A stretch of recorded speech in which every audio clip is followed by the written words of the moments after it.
when I first started riding, very selfish. I didn't want to ride with anybody. I didn't want to share my experiences. There's nothing that you need to do but just take care of you. Just like check in with yourself, see how you're doing. After the event, I was like, there's no way that I would never do this. I don't care how much work it is. I don't care how much harder it gets or how much more expensive it gets. Like, I really want to do this, and I need to do this. Today, we are chatting with Kim Okabe. She is the founder of Women's Moto Summit Retreats and also the global managing director for the Litas, and she is based right here in Vancouver, BC, Canada.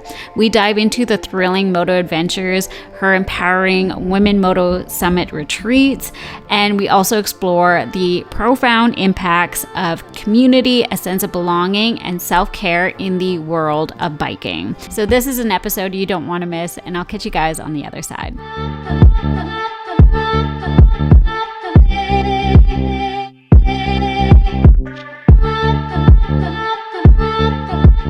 All right, well, hey, hi, and hello. I'm Angelisa, your host for Brat Babes Throttle Talk, and I am so excited to be chatting with Kim. Now, Kim, how do you pronounce your last name? Okabe. Okabe. Okay, I wasn't sure because I was going to probably butcher it there. Well, I'm so excited because we have so much to unpack, from your Women's Moto Summit retreats to your global retreats, the Litas and Moto, all of the things. So I'm so excited to chat more with you today. So before we begin, though, I'm curious, you just mentioned you got back from Portland. What were you doing in Portland? We were at the One Moto show. You were? Okay, I had a hunch. Tell me about it. It's one of my favorite shows. My God. But it's something that me and my girls go to every year, and it's nice that it got moved a little later so you can actually ride if you want to, because the weather the past few years has been good. There's been a couple times we've gone down like when it used to be in February, and Seattle and Portland are pretty gnarly when they get snow, so it was pretty funny driving down there. But no, it's such a beautiful show. All the builders are incredible. It's run by a bunch of women, so it's just organized, and I love it. Love seeing all the vendors and meeting up with people from around the state, so it's good. I was going to ask, it's a show I've been, again, following for a very long time, and I've been meaning to get down there. But is it like exclusive to like just moto, or is it like everything from like dual sports, dirt bike? Yeah, absolutely. There's a lot of different types of bikes down there. Like there's a section of just rad boonie bikes that people have built, and then there's, some off-road bikes, on-road bikes, choppers. There's everything. And now they even actually have a section that outside of really rad cars, like muscle cars and stuff like that. So it definitely is inclusive. Oh, yeah, wow. It's really good. Oh, that's so good. That's good to hear. Because I wasn't sure if it's, it's something that like maybe myself being a dirt bike rider, sledder, if that would be like kind of the exhibit, the show to attend. I would love to, just to experience it. But absolutely. Yeah, it's fun to see what people come up with these days when it comes to building. Yeah, that would be really cool to see. Okay, well, let's get into it. Can you tell us a little bit about yourself, where you're coming from, and how you got into moto? So I live in Vancouver in Canada. I was born in Prince Rupert, raised in Prince George. I come from a small town. But I've been here for over 20 years now. And my mom actually rode. My uncle rode. He had a bunch of bikes. My mom used to ride.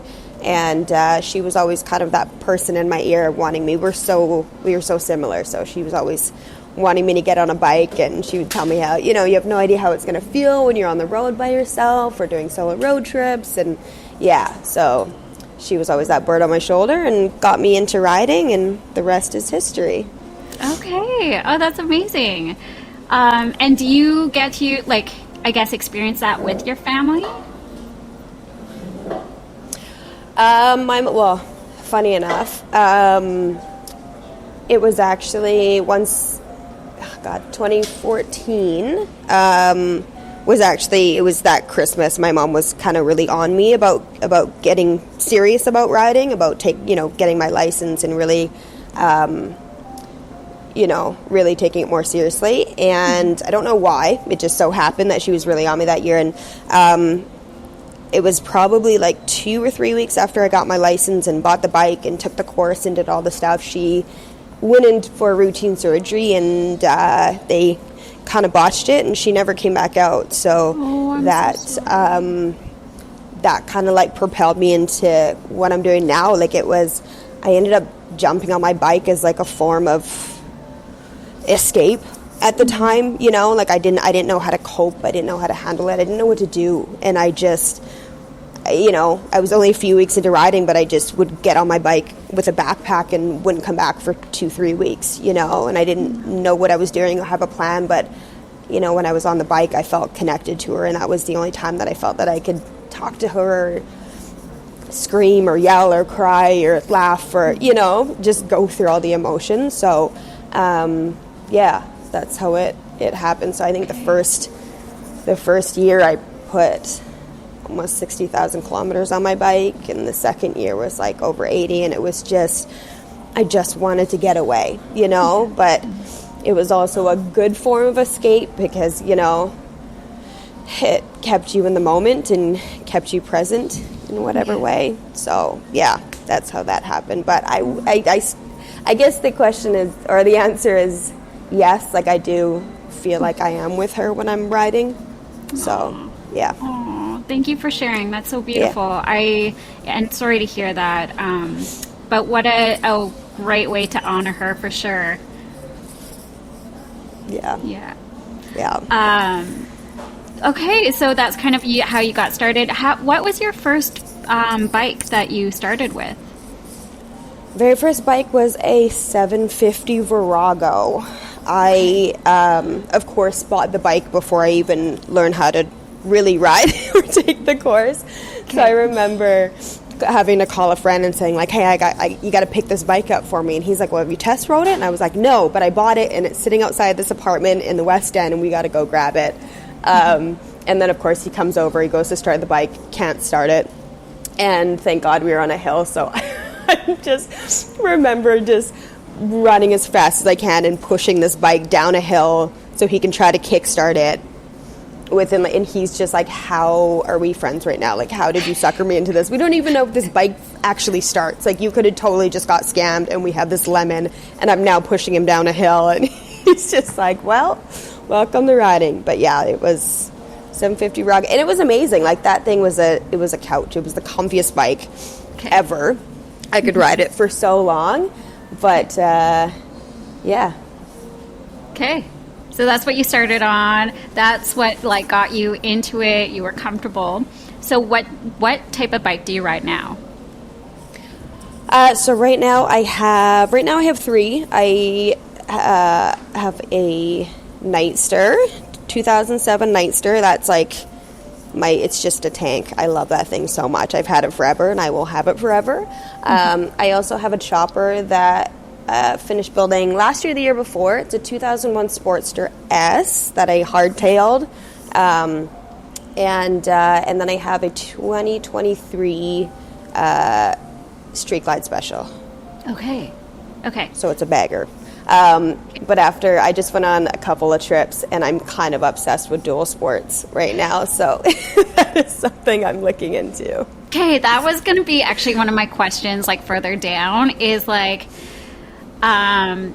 Dual sport or moto. And I have to be honest, is it moto? Like when you guys are talking like going for a ride, like going for a moto, is that what you call it? Yeah. Okay. Yeah. Because, well, I only ask because there's like, you know, dirt bike, enduro, motocross, dual sport.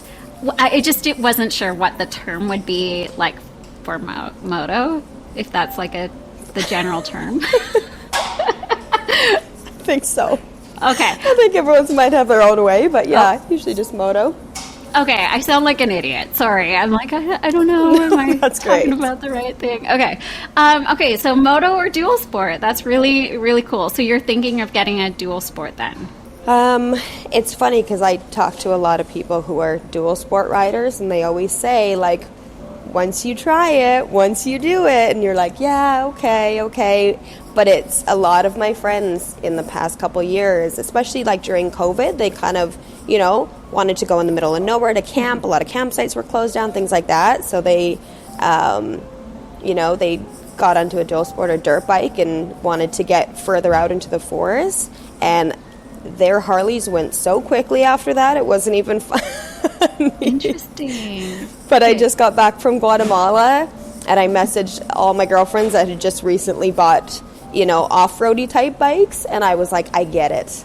I totally get it. It's almost like you feel like a kid. It's just so nimble and fun, and like you're not worried about anything. And of course, in places like Guatemala and Belize, you kind of need them because roads can go from, highways go from pavement to dirt in a split second, and you have no idea when and where. But just to not care what it turns into and kind of be able to go with the flow is incredible. I'm very excited. I want to talk a little bit more about Guatemala and a few of your other adventures and stuff like that. It's really interesting. It's really cool to hear that you are loving the dual sport, and that might potentially be your next purchase. Yeah. Okay, well, let's, before we dive into that, I do want to ask, any modifications you've done to your bike. I know you have 3 of them, but if you can talk about like one modification that has helped you become a better rider. Well, I'm 5'2", so I have to mod my bike usually just to kind of lower it, put the slammers on. The one thing that I did find on my chopper, I did a custom seat. And that was, I don't think I could ever have a bike without a custom seat on it now. It's just made for my body, made for my butt, it's got the back support, it has everything. And, when you ride as long as, as we do, I think it's just such a ideal purchase. It's like sleeping on a bad mattress. You know what I mean? You're like, if this is what you do, get a proper seat for it. So yeah, that's something I really love. Yeah, and you want to be comfortable. Like you're logging in, like how many hours, how many miles, yeah, absolutely. I could only imagine. Yeah. Okay, and then, so for what is one thing, like would you recommend getting a custom seat for beginner riders, or what is one thing that you would recommend? It's so hard because I feel like modifications are so personal. And I feel like it's one of those things that whenever somebody's getting into riding or they're trying to choose a bike, it's the best piece of advice is get on as many as you can, Get on those street bikes, try a Harley, try a Triumph, do whatever, because, all the seating position is always going to be different, and you're going to find something that you like more than others and something that just fits. And then you're going to be able to modify it to make it perfect, whether that's switching the handlebars out or, switching the seat or things like that. So, it's tough. Everything is really personal. I have so many different handlebars, and I've always thought that, I love one and then I'll try another one and I love it even more. So, yeah, I think it's just, well, and it's funny now because I've been riding for so many years, and, I get on a dual sport bike and I'm like, whoa, this is way better and way lighter and more nimble than a Harley, this is so much more fun than me. So, yeah, I think just go and try everything, Oh, I love that. That's great advice, for sure.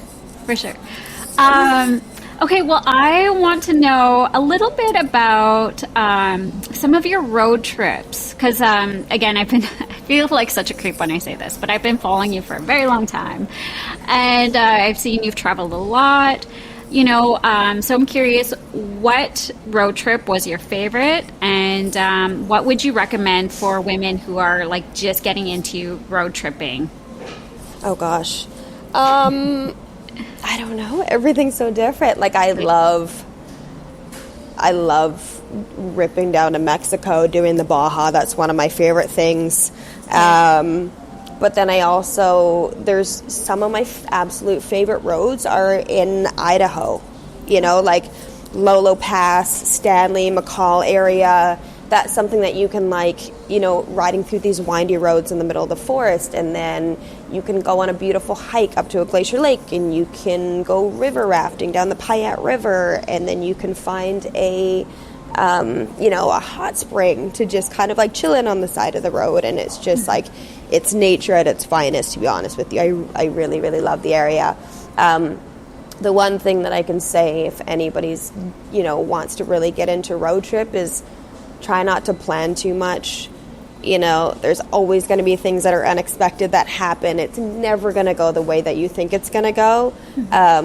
Honestly, some of my best road trips are the ones that I have no idea where I'm going. I have no plan. And I would wake up every morning, lie in bed and zoom in on Google Maps and try to find the windiest road that I can see and just be like, let's go there. Let's do that, Or other times we'd call it like a sun chaser, and there would always be kind of like the weather would be going south a little bit around us, and we would just follow the sun. Wherever we thought, the rain wasn't going to hit us, we would go that way, and you just end up in some beautiful places. And I think when you're on a bike and you really get to like take in everything that's around you, you find beauty in the most odd places. So that's awesome. Oh, I love that. Really cool. Thanks so much for sharing. That's what a great explanation of like just looking at everything around you, really taking in the beauty, and then just like don't have a plan and just go and ride. Love it. Yeah. Okay, well, I want to chat with you again. I think this is like around the time that I discovered you, the Litas Vancouver. So you began organizing women's moto meetups in Vancouver around COVID, I want to say, or even before then. So tell us a bit about these meetups and what your experience was with organizing and gathering women together. The Litas. So I have known Jess for quite some time. We met at Babes Ride Out years ago, and she lives in Salt Lake City. She used to, founded the Litas in 2015, and going kind of back to my original story, when I first started riding, my journey was very selfish. I didn't want to ride with anybody. I didn't want to share my experiences, and I was terrified to have that change. You know what I mean? I thought bringing people in would kind of not ruin my experience, but it would just change the dynamic a little bit. So I was a pretty selfish rider. I just wanted to be by myself, and but then I would go out to events like Babes Ride Out and meet these incredible women, and we would kind of keep in touch every once in a while. We'd say, hey, let's meet up in California or meet up whatever. So we would ride, and Jess would have these branches all over the place. So we would be riding through Denver, and she would put a text message out, and then all of a sudden we'd show up in Denver and there's 20 women at this bar that are welcoming us in, and then our next stop, and we'd be like going through Chicago, and then all of a sudden these and it was just like, wow, this is really cool. Like, you can just put out a message, and in 3 hours all these women just kind of gather together, and you get to meet this. Like, it was really neat. But at the same time, I still was like, I don't really like the big group rides, and I don't have a lot of female friends, and wasn't really into it. And then eventually, people would say, oh, what's going on with Vancouver? What's happening? And so I came back here, and I decided to just kind of revive the branch, because I'm like, even if it's not something that I want to sit in, I think it's something that is pretty special for other women to be able to kind of connect with each other and, and jump on this riding journey together, especially because I think a lot of us, we only ride with men, and that's kind of all we know, and it's just a different dynamic. So, I came and started the branch up, and it's funny now because, like, the group of women, like my best friends that I'm with all the time, we all met just through the Litas, and I don't think we would have really met any other way, but, like, I don't know what else I would have done without these guys. Like, when my boyfriend looks at me, he was like, what did you do before you met these guys? I was like, I don't know. I don't know who I was friends with or what I was doing with my life. But yeah, we're just, we're so close, we're so tight, and we do so many trips together, and it's so fun, and it's great seeing all these different kind of women connect through the Litas and kind of start their own groups and do their own things, and because that's kind of the premise. And even, when I was running it, it was just, because we accept every woman at every age on any bike, any level,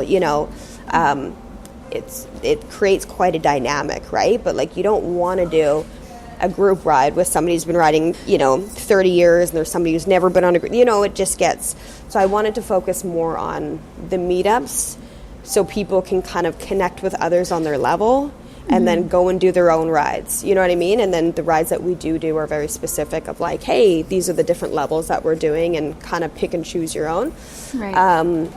But yeah, it's been pretty special. And then I would say, I think in 2018 is when, Jess was like, hey, she really wanted to kind of focus on the clothing line and wanted me to come in and kind of run the Litas and kind of, have just free up her time to be able to kind of focus on, the Hell Babes and bringing in money and stuff. So I did that. So I've been running the Litas globally for the last few years, which is pretty incredible. So just starting up branches and making sure everything's running properly. And we have an app that's coming out, which is going to be incredible and just going to make it a lot easier for women to just connect. So we're really excited about that. And yeah. Amazing. I think you're so right. I think when you find your people, you find your people. And how cool is it that it was through these organized meetups, I do think they're so important and can be really underrated. You can meet your best pals through them, so really cool. 100%. Oh, I love hearing that. And at any age too, you know what I mean? Like, we're all in our late 30s when we kind of got together, and we're like, but you see any woman at any age just come in, and it's never too late to just kind of like open it up. But it's also, I'm just thinking about it, and it's like, because you hear that a lot, right? Like, I'm moving to a small town where it's hard to meet new people, or, when you could just get out of a relationship or anything, when your life dynamic has changed a little bit and you don't really know what to do or how to kind of approach it. But I think just like being able to share a passion with whatever it may be. It doesn't matter if it's, dirt biking or mountain biking or pickleball or, cold plunging. Like, if you find something that you're passionate about that makes you happy, and then you can connect with others about the same thing, it just kind of like opens up a whole new world. So I think it's pretty special for people to be able to find something that they love, whatever it may be, Yeah, I absolutely agree. It's like a sense of community, a sense of belonging, and collaborative. Yeah, all of it. Oh, I love it. Yeah. Thanks for sharing. Absolutely. So from traveling around the country, visiting different areas, organizing meetups, and your role with the Litas, you have recently started a new adventure, which we're going to talk about it. It's Women's Moto Summit Retreats.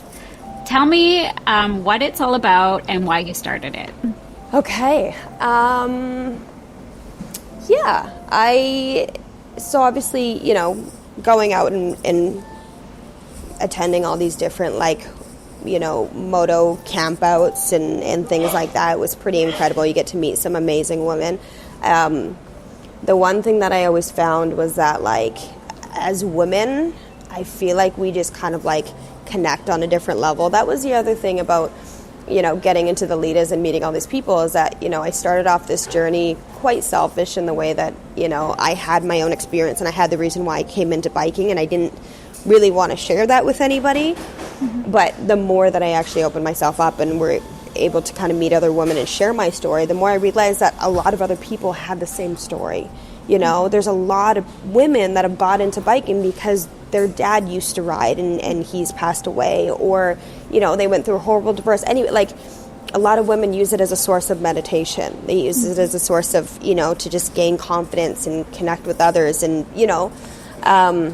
so it's been pretty special to be able to kind of go from somebody that wanted it to be just my own to be able to open up and share these experiences with other women and, connect on that whole nother level that's just so much deeper than just being on two wheels. But with that being said, I found that we have this incredible community that is so deep and that can connect so deep. But when it came to motorcycle events, especially women's motorcycle events, it still revolves around getting wasted and singing karaoke. You know what I mean? And as fun as there's a time and a place for everything, right? I love, dancing my butt off with a bunch of women and doing that. But I also, I want to be able to I wanted to be able to create something where women come out and they actually have time to really connect with each other, and then they leave not feeling like they need some sleep and an apple. you know, like just kind of coming out of it on the other end being like, wow, like that felt good. I feel good. You know what I mean? I feel kind of replenished and renewed. And so, and I also like, I'm pretty big into cold plunging and things like that. So I'm like, if I can just blend those two together, if I can just bring my wellness community together with my motorcycle community, I think that would be like one of the most special things. So to be honest with you, this has always kind of gone on in my head, but I am not an events person. I've never been an events person. That is a whole nother thing. But I was like, you know, I was always thinking about it. And one day I had it was 2 nights in a row. I woke up the next morning and I had these insanely vivid dreams about my mom with these horses. And I was like, I don't know what this is about. Like, there's no correlate. I don't know what it's about. So I, got in touch with my aunt and I said, hey, like, did my mom have horses back in the day? Or like, what was the name of him? Like, I'm just trying to figure this out because I don't understand why these dreams are so vivid and they keep coming to me. She had no idea what I was talking about. And then that day I had plans to go to Fergie's Cafe in Squamish, which I had gone to many of times. And as I'm leaving Fergie's, I look across the street and I'm like, hey, there's a horse ranch right there. And I went into the horse ranch and I found somebody and I say, hey, like, in my head, I was like, you know what, maybe I'm meant to come up here with all my girls. We're going to ride some horses. It's going to be great. Mm-hmm. So I went in and I said, do you guys do horseback riding here? And she goes, no, we, save horses from slaughter and we rescue and rehabilitate them. And we used to do rides, but we're actually, it's a good thing. We're popular enough now that by the time the horses get rehabilitated to the point where you can ride them, they get adopted out, which is really cool. But she was like, there's a place up the street if you want to go. And as we're standing there, I said, oh, what's going on back there? And she's like, oh, they're setting up for a wedding. And I was like, oh, you do events here? And she was like, yeah, we just have the back 3 acres back there. And I was like, do you mind if I go? And I walked back, and it was one of those moments where, like, the river's flowing by, that eagle's flying up top of your head, and you come out and my whole body was just like full body chills, and I just like had tears in my eyes, and I was like, this is it. This is like, this needs to happen. And I went back and I was like, so anyways, we started talking for the next week, and I was like, can I make this happen? Is it feasible?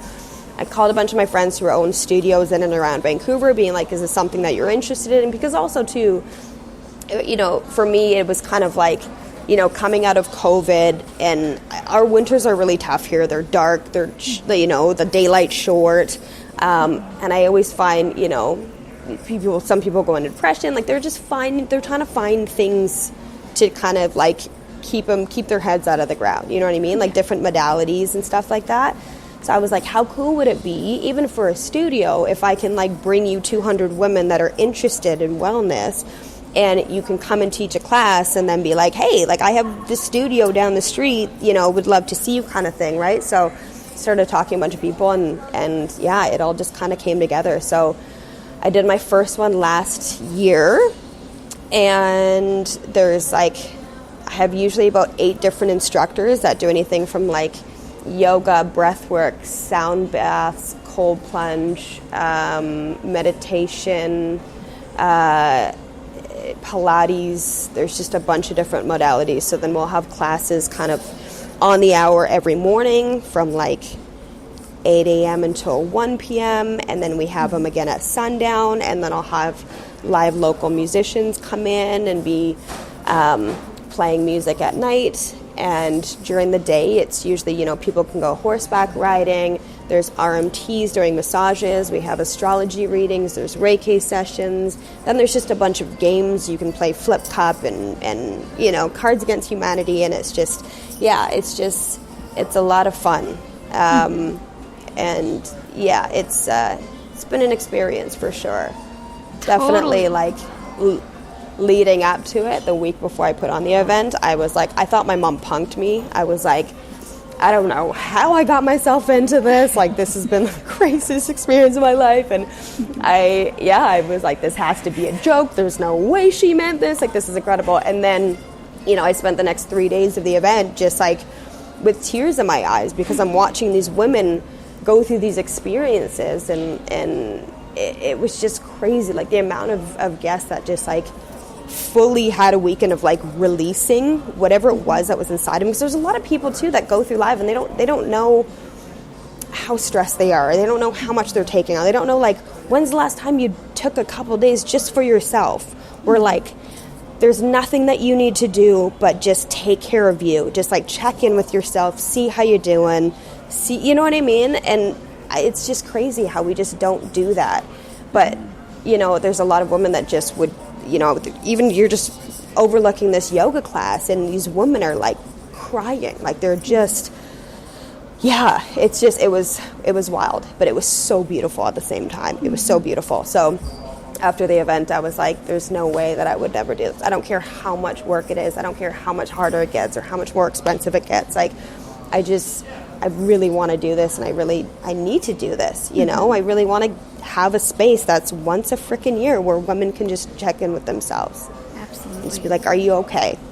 Yeah. So, sorry, I kind of went off. No, I love it. And that, you know, it's so right. We need more of that. And clearly within the Sea to Sky, it is needed. I mean, we can, like you said, go and party and dance the night away. But I think really at the end of the day, personally, and I know a lot of my girlfriends who ride, we want to like be more meditating. Like we want like more of a calm environment, but still connect with everyone, but experience more like yoga, more self-care, more like cold plunges, doing something that's like not the, like it should be normalized, but you know, like something that's outside of the drinking, and I mean, I'm sure 100%. like they're you know, like you can have a good time with alcohol. I'm not saying no drinking, but like just like a different experience, and you get to connect with women at a deeper level too, you know. Yeah. Well, and I'm not saying it's not totally against that. Like, there are drinks there. You can absolutely get a Cabron, you can get a cocktail, you can, you know, hang out and do that, but it's not centered around it. And there's a lot of people that came out that are sober, that they're like, I have always felt so awkward at these other events. Like, I never felt like I had a place. So it's just nice that, like, I'm not going to get looked at a different way because I don't have a beer in my hand, you know? So, but yeah, it's about time. You know? 100%. And I'm so happy that it was you that like made that push, because it's been like again, we need it in the Sea to Sky, and I feel like we need more of these types of events for sure. And in Squamish, how beautiful. Like, Squamish is such a beautiful place. The drive from Vancouver to Squamish or Pemberton to Squamish, like either way, it's a beautiful drive. And you get to experience the Squamish River, the mountains, like you said, nature, the horses, all of it. Like, it's the perfect place. Absolutely. It's also, it happened last year probably by accident because I didn't have many choices, but it ended up falling on a long weekend. And then I chose a long weekend again this year, but I don't go until the Monday. Like, you have the Monday off, but the event finishes on the Sunday. And that's mainly, well, it's for two different reasons. One is that the premise of the event is not that you, like, come in and then ride. You know, like, I want you to, like, take the long way in and then take the extra day to, like, ride and go explore and do it. But, like, when you come on site, park your bike and just be here. Just don't worry about anything else. You know, we have food trucks, we have the coffee, we have everything covered. Just, like, be present, stay here, and just kind of, like, enjoy the event. So, but it's also just nice to be able to have a weekend like that and then also get home and have time to decompress, have time to do laundry, you know what I mean? Check back in before just kind of like coming out of it and going straight to work. So for sure, that's also a nice thing. Oh yeah, to decompress that extra day. Okay, so tell me, when is your event that's happening this year? This year it's happening from August 2nd to 4th. Okay, and then do you still have tickets available? I do still have tickets available. Yeah, you can get the tickets on the website. It's www.womensmotosummit.com. There are still tickets available. Everything when it comes to all of the classes are all included, but you would pay extra if you want to go horseback riding, or there's a Finnish sauna there. But like a weekend pass to the Finnish sauna is $22, but you can pre-buy that pass if you want. And then things like RMT massages and astrology readings, things like that. That'll just be like first come, first serve basis. If you want to kind of add that on, you can. But the tickets themselves are, it's $200 and I think it's $249, and that's for the whole weekend. That includes breakfast in the mornings, that includes coffee in the mornings, all the classes, everything else. So I feel like a lot of times, like in the wellness community, it's getting pretty expensive, you know, even just like little cold plunging things and saunas and things like that. It's getting pretty ridiculous. So it's definitely not about making money, and it's just about coming out and trying something new. But it's definitely a choose your own adventure weekend. Like if you want to come out and just pamper yourself, you can do it. If you want to come out and, you know, just meet new friends, you can do it. Also, I do have Carol that's coming out. She's from Hella Rider, so she does motorcycle courses, but for women only. And she's going to come out and she's going to be doing if people don't ride at all and are interested in starting to ride, we're going to have somebody out there doing little like 1 hour, 2 hour sessions on kind of like the basics of starting to ride. So it's going to be good. Oh, that's amazing. I'm glad you brought that up, because that was going to be my next question is like, who is this event for? If like, you know, let's say I don't ride moto, like I ride dirt bikes, but could I attend something like this and like learn a little bit more about that? 1,000%. There's a massive parking lot down below that you can. It doesn't matter if you arrive on 2 or 4 wheels. Like I said, the premise is to park that for the weekend and then come hang. There also is almost right across the street. It's like a 5-minute drive. There's a beautiful track, a dirt track there. So if you do have a dirt bike, you can bring it out and you know, use that track there. But it's for everybody. It's for every woman, whether you ride or not. And whether you ride or not, nobody's going to tell the difference. We're all out there to just like connect and have fun and jump in a river, sit in a sauna, and dance our butts off. So that's totally. it. Oh, that's amazing. I was going to mention that because I think last year you had something with dirt biking. I think you mentioned that there was a dirt bike track. And did some people come up with their dirt bikes? Yeah, absolutely. We had last year we had 4 dirt bikes out there that people can rent and kind of take out. So it was good, but you can absolutely bring out your own dirt bike and go, and there's lots of parking for everybody. We just don't want, because we're on the back end and it's an open ranch, we don't want like a ton of people going in and out, you know what I mean, with rides and stuff like that. But yeah, as long as you're going slow, little dirt bikes, if you have a dirt bike, definitely bring it and go and hit that track while you're out there. Amazing. Oh, I love it. And I guess another question would be, could somebody just buy like a day pass, or do you want the full weekend experience? It's funny, so you guys are all from Squamish. I haven't really needed to do that before. But yeah, if there were a lot of people that were interested in just kind of doing day passes because they live in Squamish, just have them, you can just have them email me. Okay. And we can definitely figure something out. You can contact me right off the website or Instagram, and yeah, we can absolutely figure something out. Okay, amazing. Well, I'll have all the links in the show notes so that like myself or anyone else listening in. I have a lot of like the Sea to Sky babes on here, you know, listening in. So if they don't want to commit to a full weekend, maybe, you know, they can do a day pass. I'd love that. That'd be amazing. Yeah, absolutely. Okay, well, I want to talk a little bit about your global retreats. You mentioned Guatemala, you're back. Can you tell us a little bit about, your global retreats, again, why you started it, and more about dual sports? Yeah. So I have a friend, Emma, who lives in Belize, and she actually has the only motorcycle rental company in the entire country. So she has I think 12 dirt bikes, anywhere from like 150 to 250. Okay. And a couple years ago, she also has like accommodation that she has there, and she kept saying like, hey, like I got everything here if you want to come out. And And a couple years ago, I basically messaged my girlfriend and I said, hey, I'm gonna go to Belize. And within 5 minutes, 11 of them booked a flight. So we all showed up there, and we were out there for 10 days, and it was just the most magical experience we've ever done. And I kept saying to Emma, like, why don't you got to do this more, like, you know? And she was like, what can I do from way out here, kind of thing. So basically, it was like, you know, let's partner up. Because I'm like, I can bring you the people, and then we can create the experiences together, because we need to keep doing this. Like, this was unbelievable.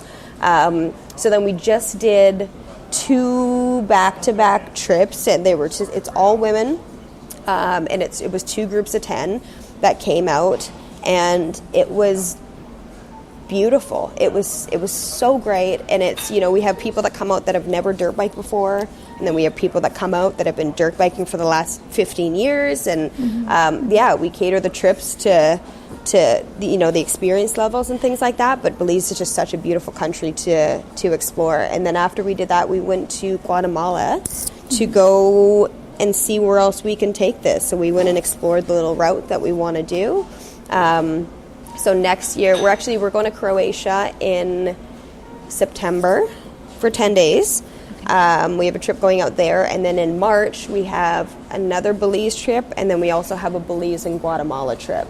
So it's kind of like the Belize 2.0. So anybody that's come out to Belize for the first time, we created another trip that's like exploring another part of Belize, and then also going into Guatemala and seeing that whole side of things. So it's been it's been fun. And it's funny because everyone's just like, oh, you know, like, what's the favorite part? I'm like, honestly, the best part is seeing 10 complete strangers go from, you know, being nervous as hell in a new country, on new terrain, doing something they've never done before, to, like, by the end of it, getting matching tattoos and calling each other sister, and, you know what I mean? Like, laughing their butts off. And yeah, it's pretty incredible. But everyone that comes out is just so encouraging. And, you know, it doesn't matter what your experience level is. Like, everybody's doing something new. You know what I mean? It's a different terrain. And we're all here to kind of support each other and help each other through everything. And it's been beautiful to watch. So I'm excited to do more for sure.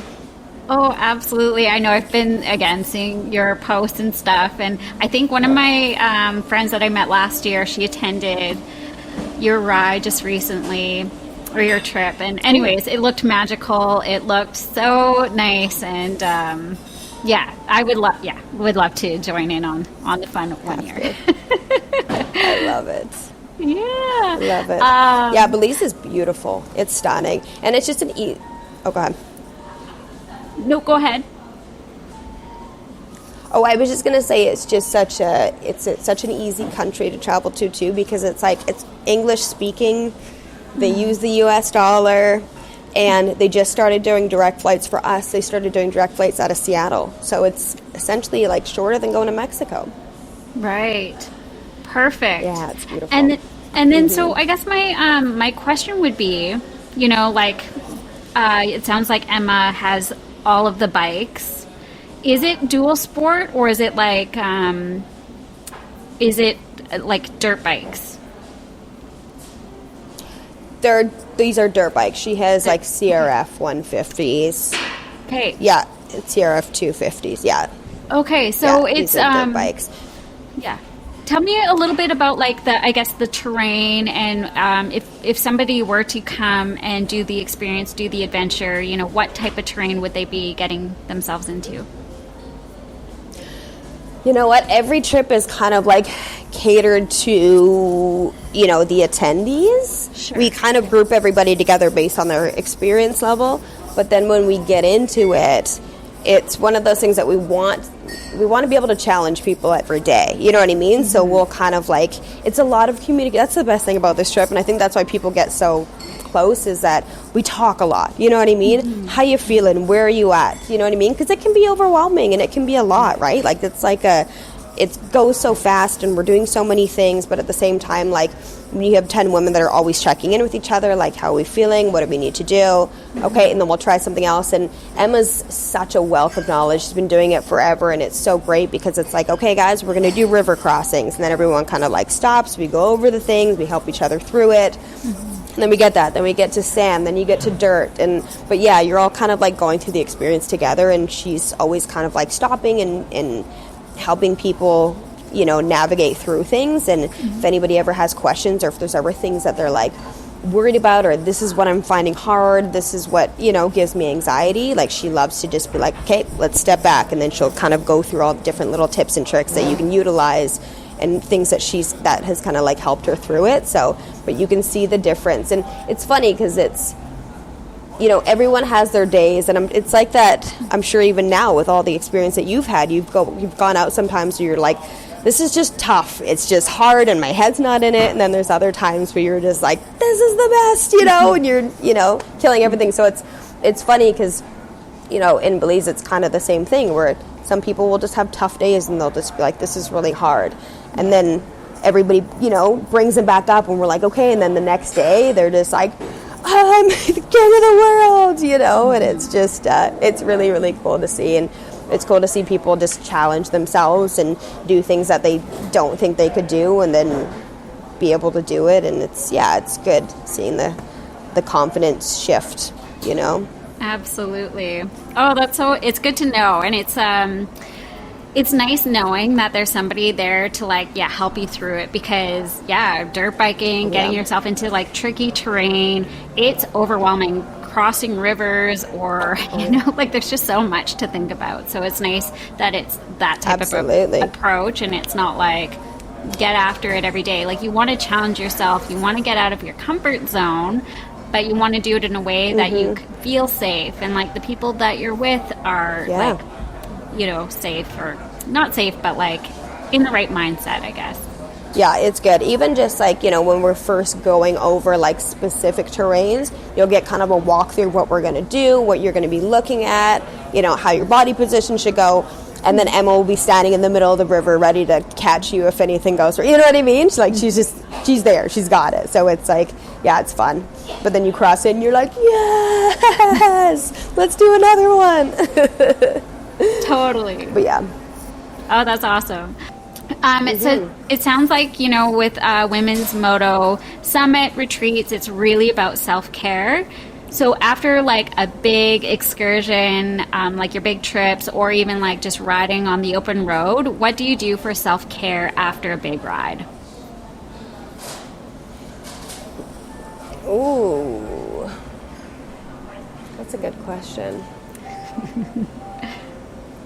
I don't know. I'm one of those weird people that, like, I love iron butting. I love doing, like 1,600 kilometers, 1,000 miles a day. Like, that's kind of my jam.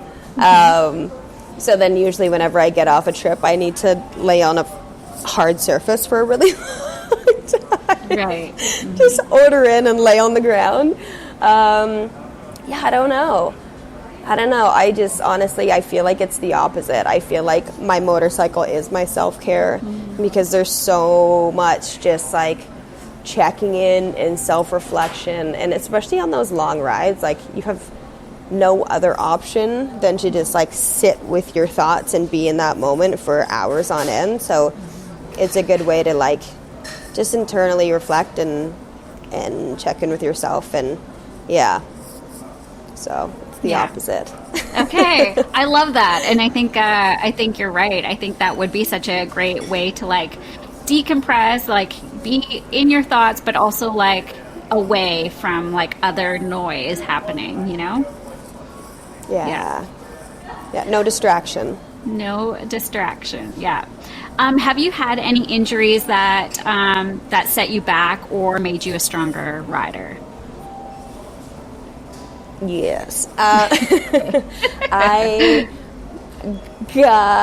got hit like 3 blocks from my house and snapped my foot off in 2017. Okay. So I broke my tib fib, compound fracture. I was on my way home. I was just going straight. It's those left turners always. And then I broke both of my wrists. Probably like 3 years ago.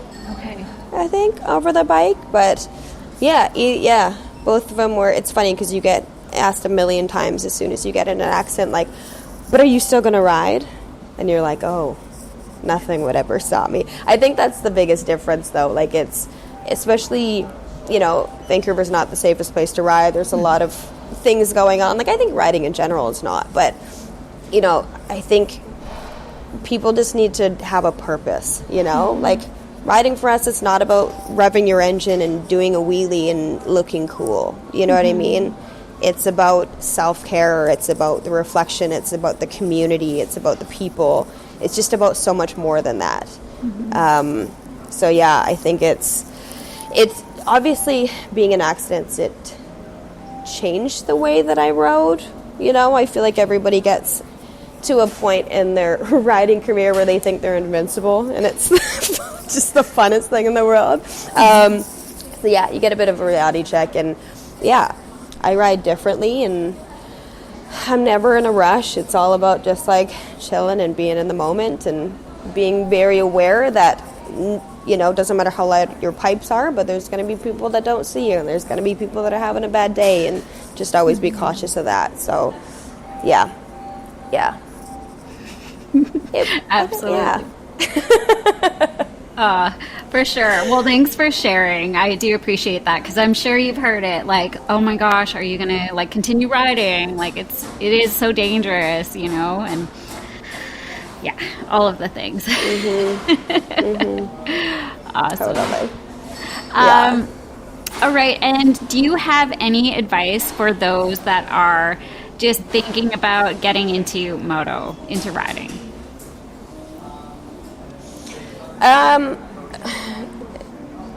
You know what?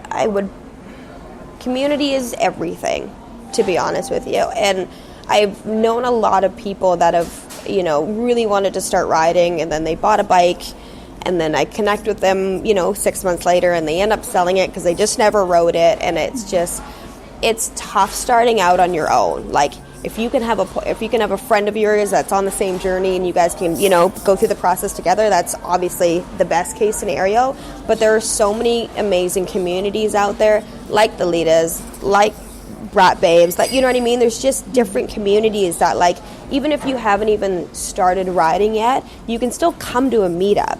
Even if you don't have a bike, even if you haven't taken the course, like, just come to a meetup and meet other riders and ask questions, and, you know, just get to know people, because it's those people are the ones that are going to be helping you through the journey. Those people are the ones that, if you haven't ridden your bike in a month because you're too scared because you're just starting out, like, we'll connect you with other people that are going through the same thing, and you guys can go on your little short rides together and, you know, be each other's hype man, and it's going to be so special for, you know, your journey in general. So I think it's very intimidating when you think of walking into a group of women that you've never met before that's doing something completely new. But honestly, the moto community is so special, and we're so welcoming, and we're so loving, and we've all been there. And that's the thing you got to realize, is every single one of us has been in your position where we're, you know, crapping our pants because we're terrified and we're so intimidated. But we've gone through that, and we realize that this community is amazing, and they've helped us through everything. So just ask questions, get on the forums, find out when the meets are, and just come meet the community. Yeah. I say, like, immerse yourself into the culture, and you just gotta, like you said, like, do the research, come to meetings, come to meetups, whatever it is, and just, like, absorb everything. Yeah. Awesome. Absolutely. Well, I have one more thing, a quote that you live by. It's not going to be anything good. The only thing I would say is trust the process. Good. Like it. Love it. No matter what it may be, just, like, trust the process. You know? You may not understand it now, but it'll come to you later. Yeah.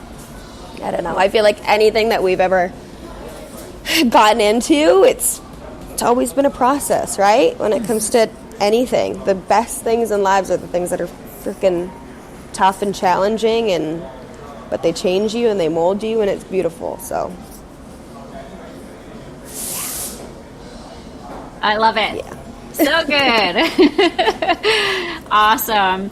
All right. And where can we find you on socials? Instagram, K Okabe, so at KOKABE. Okay. And then you can find the links under there too. Litas and Women's Moto Summit and everything's under there. So, yeah. Perfect. Awesome. Well, thank you so much for joining me today, Kim. I really do appreciate it. I've been following your journey for a very long time, and I'm just so excited to learn more about you, about Women's Moto Summit, the Litas, all of the things. So I appreciate you, and thanks for being here today. I appreciate you so much. Thank you so much for having me. Thank you so much for tuning in today's show. Please rate and review this podcast. I would forever be thankful and grateful. Share it with your friends, family, and whoever you feel would enjoy these types of conversations in the dirt bike, snowmobile, and motorsports community. If you are looking to support the show, I do have a few affiliate links in the show notes. And if you're looking for some confidence in the digital space, learning how to brand yourself, edit your epic sends, and just being the vibe, being your true self, your authentic self, shoot me a message. You can reach me over on my website, angelisaedwards.com.